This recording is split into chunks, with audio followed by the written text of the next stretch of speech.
The cold was a living thing. It had teeth that bit into the thin wool of her tunic, claws that scraped the skin of her knuckles raw. Alara scrubbed at the frozen grime on the stone steps, her breath pluming in the frigid air like a dying ghost. They called her the Omega, the Runt, the shadow that clung to the edges of the Blackwood pack. Worthless. It was a word she had heard so often, it had become part of her bones. Her stomach was a hollow, aching cavern. The pack had eaten hours ago, feasting on roasted elk while she was sent to clean the entrance to the Alpha's longhouse, a punishment for being underfoot, for existing. Her fingers were numb, clumsy sticks of ice that barely held the stiff, bristled brush. Each scrape against the stone sent a jarring shock up her arm. She was an orphan, a stray pup taken in out of some long-forgotten pity that had since curdled into resentment. She had no family to speak for her, no strength to claim a place. All she had was this gnawing cold and the heavier chill of utter loneliness. A sharp kick connected with her ribs. Alara gasped, curling into herself as pain exploded in her side. She didn't have to look up to know who it was. Lyra's voice, sharp and cruel as a shard of ice, cut through the air. "Still scrubbing, filth? You missed a spot." Lyra gestured with a perfectly manicured hand at a patch of stone identical to the rest. Her friends, 2 other she-wolves who orbited her like cruel moons, giggled. Alara pushed herself up, her body trembling not just from the cold, but from the effort of holding back tears. She would not give them the satisfaction. Not again. She bit the inside of her cheek, the coppery tang of blood a familiar anchor in a sea of humiliation. "Look at her," Lyra sneered, her voice dripping with contempt. "Pathetic. Our Alpha is too soft, letting a drain like you eat our food and breathe our air. If it were up to me, you'd be carrion in the woods." Alara kept her eyes fixed on the stone. She focused on the rhythm of the brush. Scrape, scrape, scrape. It was a tiny rebellion, this refusal to look at them, to acknowledge their power over her. It was all she had. Lyra hated being ignored. A hand tangled in Alara's matted hair, yanking her head back with brutal force. Stars burst behind her eyes. "When I speak to you, you look at me, Omega." Forced to meet Lyra's cold blue eyes, Alara felt the familiar wave of worthlessness wash over her. Maybe they were right. What good was she? A weak, packless whelp who couldn't even fight back. Yet deep inside, a tiny, stubborn ember refused to be extinguished. It was a foolish, useless thing, this spark of defiance. But it was hers. She held Lyra's gaze, her own pale gray eyes flat and empty, offering nothing. With a snarl of frustration, Lyra shoved her head forward, slamming her face against the icy steps. Pain, sharp and blinding, erupted in her cheek.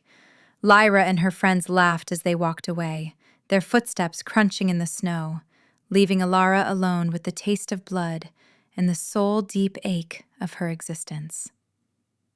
She stayed there for a long moment, the cold of the stone a strange comfort against her throbbing face. She gritted her teeth, pushed herself back to her knees, and continued to scrub. The ember inside her flickered, but it did not go out. The wind began to howl that evening, a hungry predator clawing at the timber walls of the longhouse.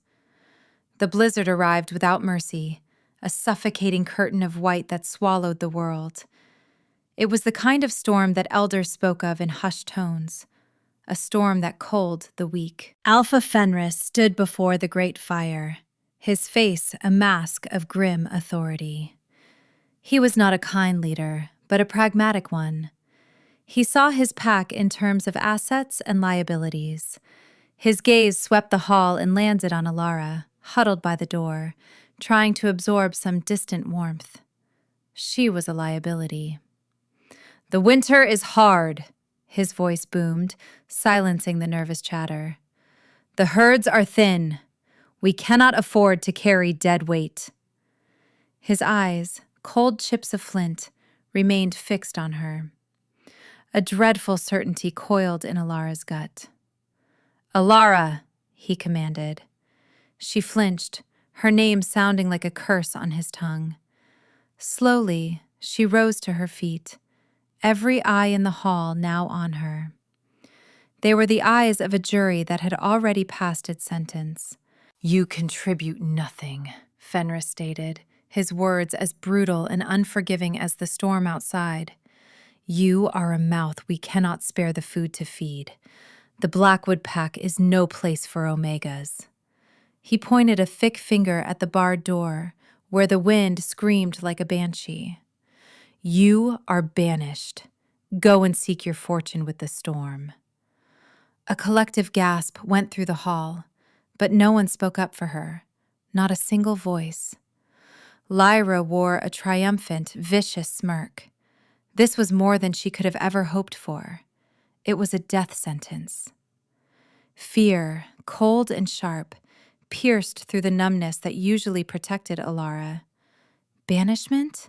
Into that? She would be dead in an hour. She opened her mouth to plead, to beg, but the words died in her throat. The faces staring back at her were hard, closed. They had already cast her out. Begging would only be one final humiliation. Two of Fenris's enforcers grabbed her arms, their grips like iron bands. They dragged her toward the door, her worn boots scuffing on the floorboards. She didn't fight. What was the point? She had been fighting to survive in this pack her whole life, and she had lost. The heavy bar was lifted from the door. The wind tore it open with a deafening roar, blasting snow and ice into the warm hall. The force of it was staggering. The enforcers shoved her forward, and she stumbled out into the white abyss. The door slammed shut behind her, the bar thudding back into place. The sound was so final. The warmth, the light, the sounds of her pack, all gone. She was alone, swallowed by the storm. The wind sliced at her like 1,000 razors. Snow blinded her, filled her mouth and nose, stole the air from her lungs. She took a step, then another, driven by some primal instinct to move, to flee the place that had been her prison and was now her executioner. She had no destination. There was nowhere to go. The forest was a churning nightmare of snow and screaming wind. She couldn't see more than a foot in front of her. Every direction was the same. Every direction was death. Her thin tunic was useless against the storm's fury. The cold sank deep, past her skin, past her muscles, into her very marrow. Her limbs grew heavy, her thoughts sluggish. The anger and the fear began to freeze, replaced by a strange, hollow peace. So this was how it ended. Not with a bang, but with a silent, cold fade into nothing. She didn't know how long she walked. Time had lost all meaning. There was only the wind, the snow, and the relentless, creeping cold. Her legs finally gave out. She fell face first into a deep drift, the snow a soft, cold pillow. It was so tempting to just stay there, to close her eyes and let the whiteness take her. The little ember of defiance flickered. No, she wouldn't die just because they wished it. She clawed her way back to her feet, her body a dead weight she had to drag. She stumbled on, step after agonizing step, until she collapsed again. This time she wasn't sure she could get up. Her vision was tunneling, the roaring of the wind fading to a distant hum. A dark shape loomed out of the swirling snow. A wolf? A bear?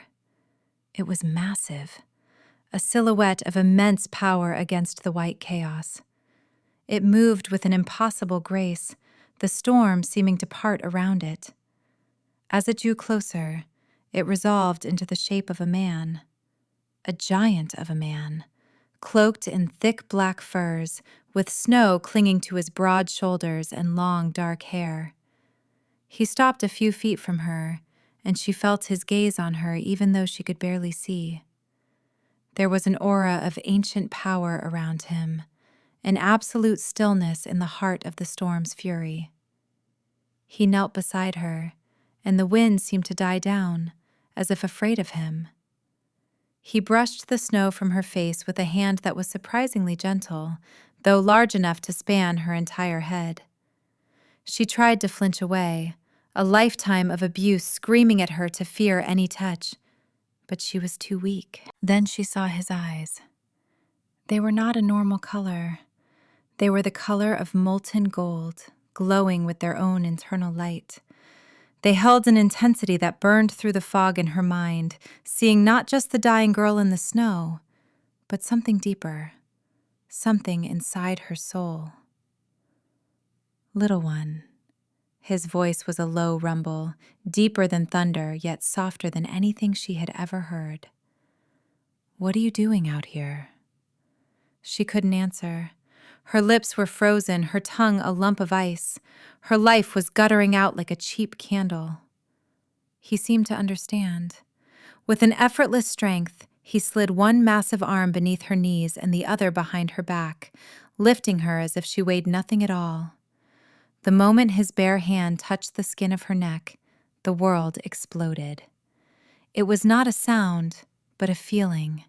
A cataclysm of heat and light and raw power shot through her. It was agonizing. A fire that seared every nerve ending, burning away the killing cold in a single, brutal instant. A scream tore from her throat, raw and broken.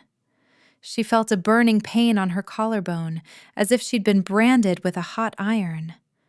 Her vision flashed white, and she saw swirling patterns of silver and gold, ancient symbols and constellations she didn't recognize. The man holding her grunted, a sharp intake of breath as if he felt it too. The torrent of energy receded, leaving her trembling in its wake. The world swam back into focus. She was cradled against a chest as solid and unyielding as a mountain. The cold was gone, replaced by a thrumming warmth that originated from where he held her. It was his warmth. She tilted her head back, her eyes wide with terror and confusion. What was happening? What had he done to her? His golden eyes were blazing now, a furious, possessive inferno. They were locked on her, and in their depths she saw not just power, but a shock of recognition so profound it shook her to her core. He looked down at her, his harsh, predatorily beautiful face filled with 1,000 years of disbelief and a dawning, fierce joy. His gaze dropped to her collarbone, where the thin fabric of her tunic had been singed away. She followed his look. There, on her skin, was a mark. It was a swirling spiral of silver lines, glowing with a soft internal light, intricate and perfect. It looked like it had always been there. Mine, the man breathed, the word a possessive growl that vibrated through his chest and into her. It wasn't a question or a statement. It was a declaration, an absolute, undeniable claim. He looked back at her face, his expression softening with a tenderness that was so alien to her it was terrifying. "You're her," he whispered, his voice thick with an emotion she couldn't name. "After all these centuries, you're her." Alara stared at him, her heart hammering against her ribs like a trapped bird. Her body, her very soul, hummed with a strange resonance, a feeling of rightness, of coming home, that was utterly at odds with the terror in her mind. Her instinct screamed that she was safe, that this man was her sanctuary, but her mind, scarred and conditioned by years of cruelty, screamed that this was just a new kind of cage, a more dangerous predator. Who was he? What did he mean, mine? She tried to push away, a feeble, pathetic gesture. No, she whispered, her voice a cracked rasp. Please. His arms tightened around her, not cruelly, but with an unshakable protectiveness. Hush, little one, he murmured, his deep voice soothing the frantic edges of her panic despite herself. I have you. You're safe now. He adjusted his hold, pulling the thick furs of his cloak around her, cocooning her in his warmth and the scent of pine, winter storms, and something else, something ancient and powerful that was uniquely him. He began to walk, moving through the blizzard as if it were a mild spring day. The wind did not touch them. The snow did not hinder him. He was the master of this storm, and she was in his grasp. Her exhaustion finally claimed her. Her eyes drifted shut, the last thing she saw being the impossible, possessive glow of his golden eyes. She woke slowly, drifting up from a deep, dreamless sleep. The first thing she registered was warmth, a profound, bone-deep warmth she hadn't felt in years. She was lying on something impossibly soft, piles of furs that smelled of cedar and musk.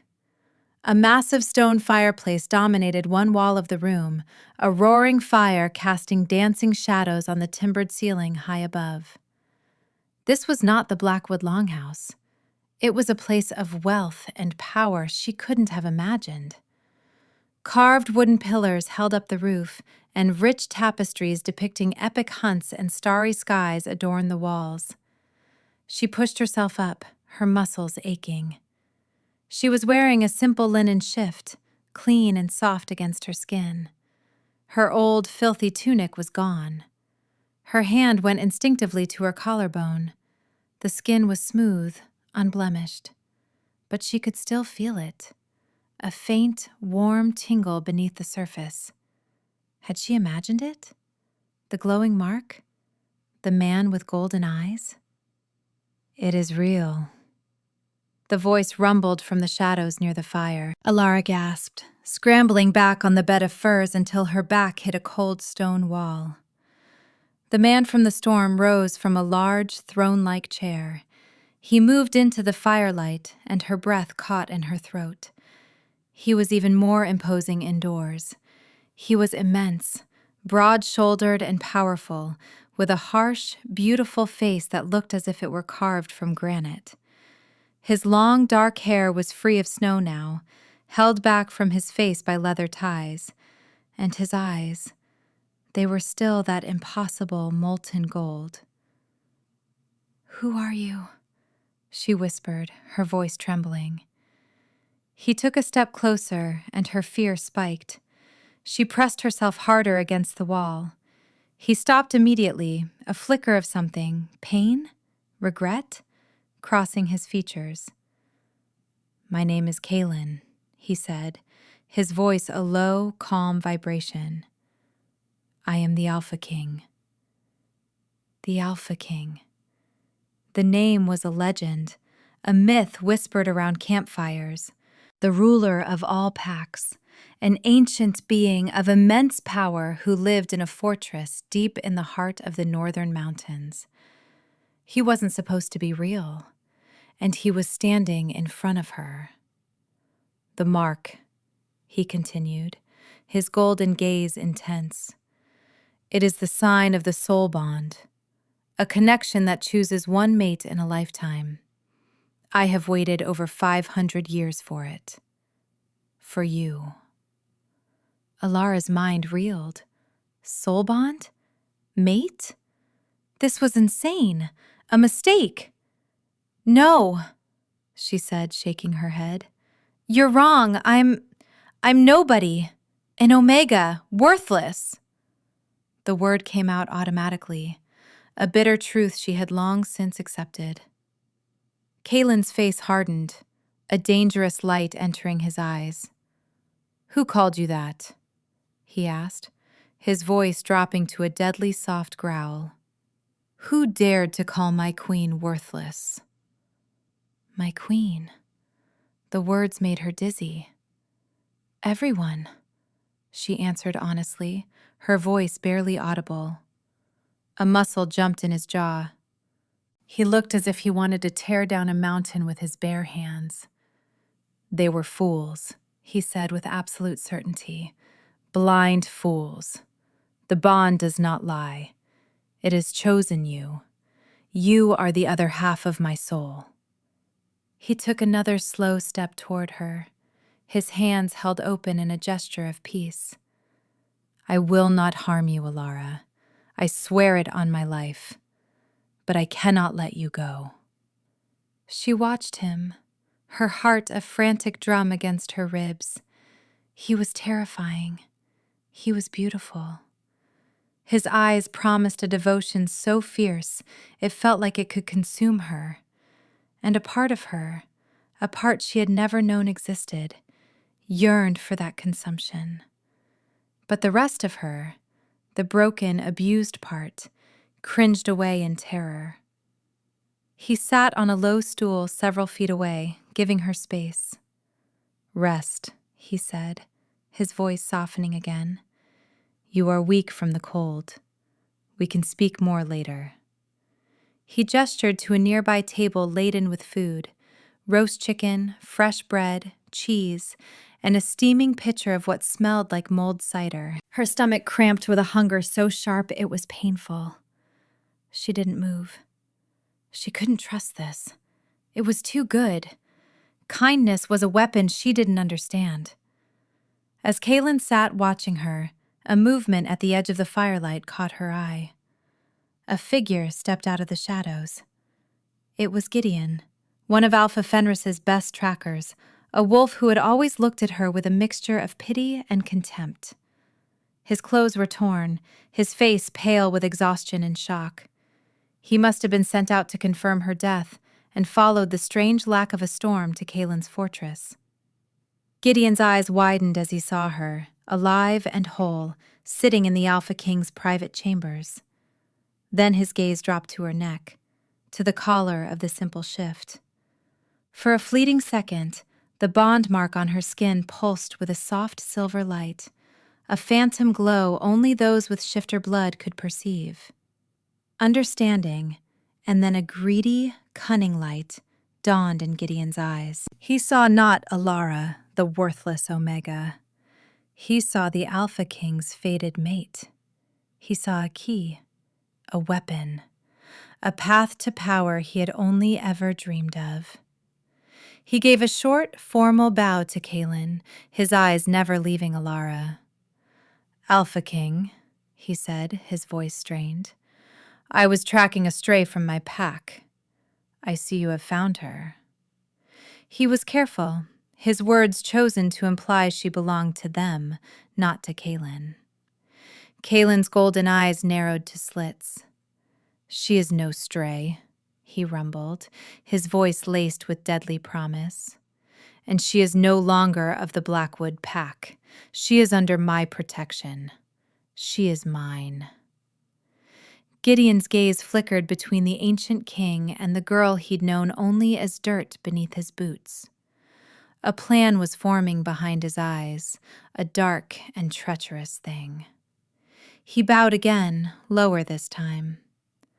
Of course, my king, a misunderstanding. He backed away slowly, melting back into the shadows of the vast hall outside the chamber. He didn't run. He was too smart for that. But Alara saw the look on his face just before he disappeared. It was the look of a wolf who had just found the prize of a lifetime, and she knew, with a chilling certainty, that this was far from over. Gideon would go back, not to Fenris, but to someone far more dangerous, someone who would pay dearly for the king's one weakness. Kaylin saw it too. A low growl rumbled in his chest. He rose to his feet, his massive form radiating a contained fury. He will not get far, he said, more to himself than to her. He turned and strode from the room, calling for his guards. The sound of his commands echoed from the hall. Alara was left alone in the warm, firelit chamber. She was no longer freezing, no longer starving, but she had never felt more trapped. She had escaped one cage only to find herself in another, gilded and far more terrifying. She was a pawn in a game she didn't understand, a prize for kings and schemers. The tiny ember of defiance inside her felt very small and very, very alone. Days passed in a strange, tense quiet. Kalen was true to his word. He did not harm her. He did not force himself on her. He simply existed in her space, a powerful, watchful presence. He would bring her food himself, sitting across the room while she ate, his golden eyes following her every move. He spoke to her of his lands, of the long centuries he had watched the mountains sleep, of the stars. He was trying to court her, she realized with a jolt. This ancient, godlike being was trying to win the affection of a creature he'd found half dead in the snow. The idea was so absurd it was almost funny. What could she possibly offer him? She was broken, scarred, and empty. She said as much to him one evening, her voice a raw whisper. Why? Why me? There is nothing in me worth wanting. He crossed the room in 2 silent strides and knelt before her, for the first time daring to enter her personal space without an invitation. He gently took her hand. His touch sent a jolt of warmth through her, a hum of energy that resonated with the mark on her collarbone. It wasn't frightening this time. It felt right. You are wrong, he said, his golden eyes sincere and full of a deep, aching loneliness that stunned her. You have a strength you do not recognize. You survived. In a world designed to break you, you bent, but you did not break. That is a strength greater than any alpha's roar.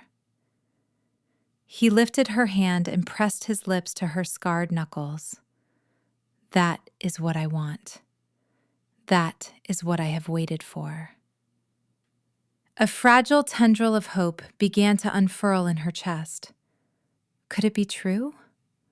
Could someone, especially someone like him, see something in her besides a burden? The thought was so new, so terrifyingly precious, that she didn't dare hold it too tightly. The next day, he took her to the fortress battlements. The view was breathtaking.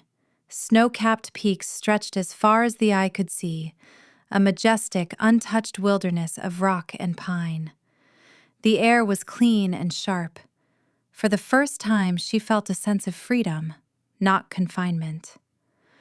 This will all be yours as well, Kalen said, standing beside her. Our kingdom. It was too much. She shook her head, turning away from the vast panorama. I can't be a queen. You already are, he said simply. The fragile hope in her chest grew a little stronger. Maybe this could be real. The attack came without warning. Kalen had been called away to the lower gates to deal with a dispute between 2 of his captains. He had left her in the care of his personal guard, massive wolves who regarded her with a mixture of awe and reverence. But they were not prepared. Shadows detached themselves from the stonework of the battlements. Figures clad in black leather, their faces obscured by hoods, moved with silent, unnatural speed. They were not shifters. They smelled of something else, something dark and corrupt, ember and ash. Kalen's guards roared and shifted, becoming huge, powerful wolves, but the shadowy figures were ready. They threw nets woven with silver threads, which sizzled and burned the wolves' fur. They wielded blades of obsidian that seemed to drink the light. Fear seized Alara. She was frozen in place as the figures cut down Kalen's guards with brutal efficiency. One of them turned to her, its face hidden in the deep cowl of its hood. A hand, encased in a black glove, reached for her. She screamed, a raw, terrified sound. The bond flared in her chest, a desperate, silent cry for Kaelin. She felt his response almost instantly, a distant roar of pure rage that was not sound, but a psychic shockwave. But he was too far away. The gloved hand clamped over her mouth. Another wrapped around her waist, lifting her off her feet. They were unnaturally strong. She struggled, kicked, but it was like fighting against a statue. A cloth was pressed over her nose and mouth. The scent was sickly sweet. Her head swam, and the world dissolved into blackness. She awoke to pain, a searing, tearing agony that felt like her soul was being ripped in two. She was in a dark, cold place, a dungeon, chained to a wall. The manacles on her wrists and ankles were silver, and they burned her skin with a vicious, icy fire. The silver was doing more than just burning her. It was dampening the bond. The connection to Kaelin was still there, but it was faint, stretched thin and frayed, like a rope about to snap. The distance and the silver were killing it, and the feedback was excruciating. Every beat of her heart was a spike of pain. "So, the little stray awakens." A man stepped out of the gloom. He was tall and lean, with pale skin and hair the color of ash. His eyes were a startling, cold violet. He wore robes of black and red, and the air around him felt heavy, corrupt. This was not Gideon. This was someone far worse. "My name is Malachor," he said, his voice smooth and cultured, which only made it more menacing. "Leader of the Ember Covenant, and your host." He circled her like a predator studying its prey.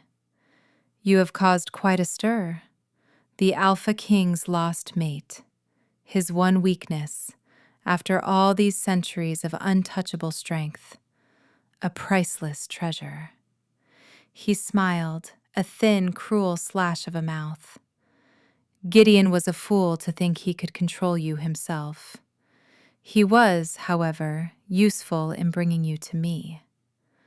"What do you want?" Alara forced the words through her teeth, her body trembling with pain and fear. "What all ambitious men want, my dear. Power," Malachor said. "Kaelin's power. For centuries he has hoarded it, ruling from his frozen throne. It is time for a new order, an order of shadow and flame." He gestured around the dungeon. "This fortress is built on a confluence of dark energy. I have a ritual prepared, a ritual that will use your bond as a conduit. I will sever it, and in the ensuing backlash, I will drain the Alpha King of his ancient power and claim it for my own. You, of course, will not survive the process. A pity, but necessary." Despair, absolute and soul-crushing, washed over her. So this was it. After that tiny, fragile glimpse of hope, of being wanted, she was back to being a tool, an object to be used and discarded. Lyra, Fenris, Malachor. They were all the same. They saw her as nothing. "He only wants you for what you represent, you know," Malachor continued, his voice a poisonous whisper. "A symbol of his destiny, a pretty vessel for his legacy. He doesn't care about you." His words were a poisoned dart, striking the deepest, most wounded part of her, the part that had always believed she was worthless. Tears streamed down her face, hot against her cold skin. Malachor was right. It was all a lie. Who could ever truly want her? The pain in her chest intensified, a physical manifestation of her heartbreak. The bond was weakening, fraying under the strain of the silver and her own despair. She was letting it go. And then, through the pain, through the despair, she felt him. A flicker of warmth in the vast, cold emptiness. Kaelin. He was fighting against the distance, against the silver, pouring his own strength into the dying connection. Alara. His voice was not a sound, but a thought, a feeling, a desperate plea that echoed in the deepest part of her mind. Hold on. Do not let him sever us. Do not believe his lies. You are everything. Hold on. His presence was a raw, roaring inferno of rage directed at Malachor. But beneath it, directed at her, was a current of pure, undiluted love and terror at the thought of losing her. It was a truth so powerful it burned away Malachor's poisonous words. I am coming. The connection flared, a spark of defiance. Hope, no longer fragile but fierce, surged through her. She lifted her head, her tear-streaked face set with a new resolve. She met Malachor's cold violet eyes. He will kill you, she whispered, her voice shaking but clear. Malachor laughed, a harsh, ugly sound. Let him try. The fortress is sealed. The ritual begins at moonrise. By the time he breaks through my wards, he will be a hollow shell, and I will be king. He turned and swept from the room, leaving her alone in the agonizing, silver-laced darkness. But she was not truly alone anymore. She clung to the thread of their bond, to his promise. She would hold on. The fortress suddenly shook with a tremor so violent it felt as if the mountain itself was breaking apart. A distant, earth-shattering roar echoed through the stone, a sound of pure, unrestrained fury. It was Kaelin. He was not breaking through the wards. He was tearing them down. Malachor's followers, the cowled figures in black, burst into the dungeon. Panic was etched on their faces. "The king is here! He breached the outer wall!" one shouted. Malachor appeared behind them, his calm facade shattered. A mask of fury had replaced it. "He is faster than I anticipated," he snarled. "No matter. We begin the ritual now. Prepare the altar." Two of the cultists unshackled Alara from the wall. The sudden release from the silver was a dizzying relief, and the bond with Kaelin surged back, a torrent of strength and rage and love that made her gasp. He was close, so close. They dragged her from the dungeon up a winding staircase into a vast circular chamber. In the center of the room was a black stone altar, carved with hideous runes that seemed to writhe in the torchlight. The air was thick with the smell of ozone and blood. They forced her onto the cold stone of the altar. Malachor stood over her, an obsidian dagger in his hand. "Even if he reaches this chamber, he will be too late," he hissed. "He will arrive just in time to watch you die and feel his power become mine." Another tremendous crash shook the fortress, closer this time. The sounds of battle, the roar of wolves, the clash of steel, the screams of the dying filtered up the stairs. Malachor raised the dagger. Alara closed her eyes, her thoughts focused entirely on Kaelin. "I love you," she sent through the bond, a final, desperate confession. The great stone doors to the chamber exploded inward, blasted to rubble by a force of raw will. Kaelin stood in the doorway, a figure of terrible majesty. He was in his half-shifted form, claws tipping his fingers, his face a feral mask of rage, his golden eyes blazing like twin suns. His warriors, a tide of snarling giant wolves, poured in behind him, crashing into Malachor's cultists. "Malachor!" Kaelin's roar was the sound of an avalanche. "Get away from her!" He charged, a blur of speed and fury, tearing through the cultists that stood in his way. But Malachor was ready. He and his elite guard formed a circle around the altar, their dark magic rising to meet Kaelin's charge. Alara watched in horror as they fought. Kaelin was a force of nature, but Malachor was cunning. He used his cultists as shields, his dark magic sapping Kaelin's strength, his silver-laced weapons finding their mark. Kaelin took a deep cut to his side, another to his shoulder. He staggered, his golden eyes flickering. He was powerful, but he was not invincible. Malachor saw his chance. He drove Kaelin back with a blast of black energy, sending the Alpha King to one knee. He stood over him, his own blade dripping with Kaelin's blood. "The age of the wolf is over, old man," Malachor gloated. "The age of shadow begins." Seeing Kaelin kneel, wounded, seeing the triumphant look on Malachor's face, something inside Alara snapped. The years of abuse, the humiliation, the despair, the terror, it all coalesced with this new, fierce, protective love into a single, incandescent point of rage. The ember she had guarded for so long did not just flicker. It erupted. A wave of pure white light exploded from her. It was not hot, not cold, but it was absolute. It slammed into the cultists, who screamed as their dark magic was annihilated, their bodies thrown back against the walls. The light shattered the obsidian altar beneath her and melted the silver chains that still clung to her ankles. She rose from the rubble, floating an inch above the floor, her simple linen shift looking like the robes of a goddess. Her hair whipped around her as if in a gale, and her eyes, her simple gray eyes, were now glowing with the pure silver-white light of 1,000 moons. The mark on her collarbone burned with a blinding intensity.